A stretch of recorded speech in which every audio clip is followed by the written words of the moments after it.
accept all of your ibadat in Ramadan and beyond, and allow your good deeds to continue bi'idhnillahi ta'ala, and allow your final destination to be al-Firdaus al-A'la with our beloved Prophet sallallahu alaihi wasallam and his family and companions. Allahumma ameen.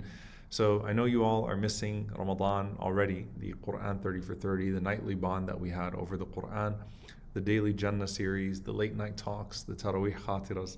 Ramadan is really that season. So I again want to thank all of you that have been tuning in.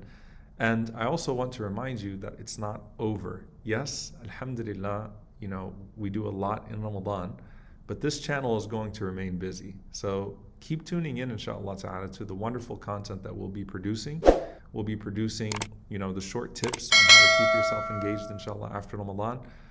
We will be producing new content, bidnillahi ta'ala, with Imam Tom, a new podcast that's starting with him, inshallah ta'ala, and a new series that's also going to start with him, bidnillahi ta'ala, shortly afterwards.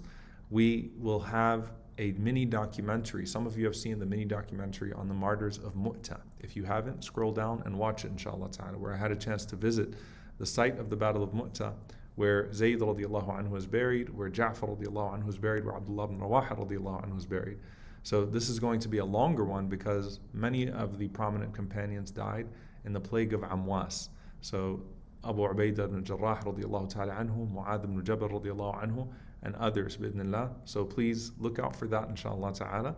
And we'll also have a webinar on the concept of Jahannam. Why? Because we spoke so much about Jannah, as we should, and I hope that we've all connected ourselves to Jannah.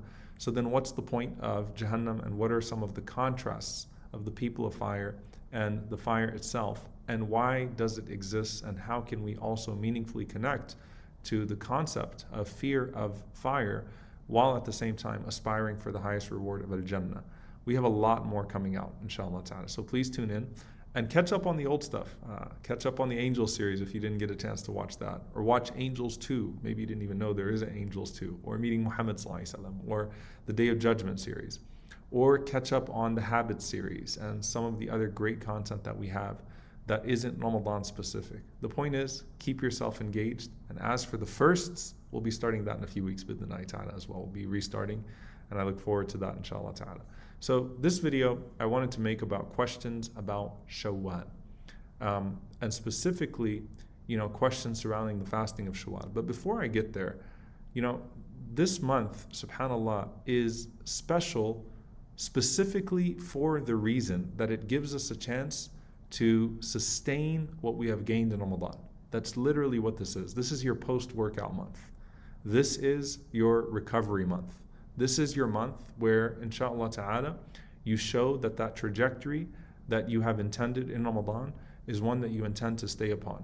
When you look at the Islamic calendar, the sacred months, the months in which fighting was forbidden and in which there's greater sanctity, are Dhul Qa'dah, Dhul Hijjah, Muharram, and Rajab. And then of course you have the month of Ramadan, which though it's not one of the sacred months in that sense, the sanctified months in that sense, it's the greatest month of the year. And you had Sha'ban before Ramadan, where it's a neglected month, right? Because people wait for Ramadan to get started. But as we talked about in Sha'ban, it's important to use that to get ready for Ramadan.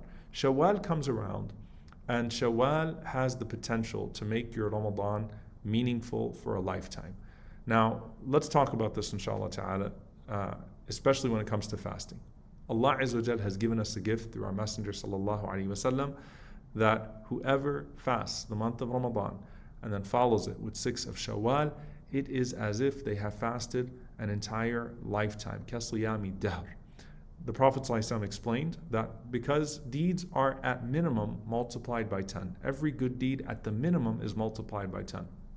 Therefore, 1 month of Ramadan is multiplied by 10, and that becomes 10 months, and 6 days of Shawwal multiplied by 10 becomes 2 months. So if you do this on a regular basis, imagine meeting Allah subhanahu wa ta'ala having fasted every single day of your life. Ya Allah, grant us that reward.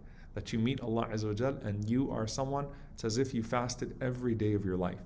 And that's just the minimum. So this is a gift that we have to avail ourselves of, bidnillahi ta'ala, and take advantage of. Now there are a few questions that come up. One of them is, what if I have makeup days from Ramadan? Do I make up the days first, or do I fast the 6 of Shawwal first? Now, some of the scholars said that a complete Ramadan means completing the fasting of Ramadan. And the obligatory fasting takes precedence over the voluntary fasting, because at the end of the day,